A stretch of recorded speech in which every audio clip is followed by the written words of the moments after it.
Apa pengajaran yang boleh diambil dari perlawanan hari ini untuk perlawanan seterusnya? So pengajaran dia saya rasa macam saya cakap tadi, yang first kita banyak kelemahan daripada segi teknikal kan, small detail. So pengajaran dia mungkin for the next game lawan Sabah nanti, mungkin head coach akan perbaiki daripada segi small detail tu lah, yang macam saya kata tadi, open body first touch. And then lagi satu yang saya rasa aspek yang perlu diperbaiki adalah saya rasa ketahanan mental lah.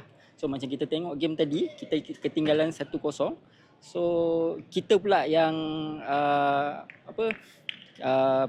under pressure kan. So saya rasa antara aspek ataupun pengajaran selain daripada technical tadi adalah mental strength lah. So itu pengajaran yang kita akan dapat, yang kita akan perbaiki untuk next game.